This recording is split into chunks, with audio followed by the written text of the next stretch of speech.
ಚೀನಾ ಮೂಲದ 133 ಪ್ರಯಾಣಿಕರನ್ನ ಹೊತ್ತ ವಿಮಾನವೊಂದು ಪತನಗೊಂಡಂತಹ ಘಟನೆ ಇಂದು ದಕ್ಷಿಣ ಚೀನಾದ ಗೌನ್ಸ್ಕಿ ಪ್ರಾಂತ್ಯದಲ್ಲಿ ನಡೆದಿದೆ. ಚೀನಾದ ಈಸ್ಟರ್ನ್ ಏರ್ಲೈನ್ಸ್ನ ಬೋಯಿಂಗ್ 737 ವಿಮಾನದಲ್ಲಿ ಒಟ್ಟು 133 ಪ್ರಯಾಣಿಕರು ಇದ್ದರು. ಇದು ಪರ್ವತಕ್ಕೆ ಡಿಕ್ಕಿ ಹೊಡೆದಿರುವಂತಹ ಶಂಕೆ ಇದೆ. ಹಾಗೆಯೇ ಎಲ್ಲ ಪ್ರಯಾಣಿಕರು ಹಾಗೂ ಸಿಬ್ಬಂದಿ ಸಾವನ್ನಪ್ಪಿರುವಂತಹ ಸಾಧ್ಯತೆ ಇದ್ದು ಪರಿಹಾರ ತಂಡವು ಕಾರ್ಯಾಚರಣೆಗೆ ಸ್ಥಳಕ್ಕೆ ಧಾವಿಸಿದ್ದಾರೆ. ದಟ್ಟ ಕಾಡಿನ ಮಧ್ಯೆ ವಿಮಾನ ಪತನವಾಗಿರುವುದರಿಂದ ಪರಿಹಾರ ಕಾರ್ಯಾಚರಣೆಗೆ ತೊಡಕು ಉಂಟಾಗಿದ್ದು ಘಟನಾ ಸ್ಥಳದಲ್ಲಿ ಭಾರೀ ಬೆಂಕಿ ಹಾಗೂ ದಟ್ಟವಾದ ಹೊಗೆ ಆವರಿಸಿದೆ.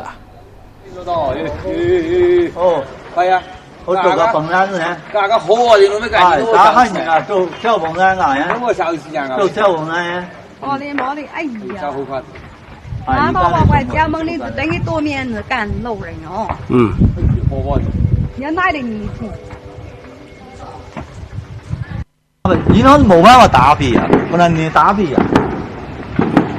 错了，去那边那打。哎呀，大汉啊，少了好欢喜。哎呀，没的。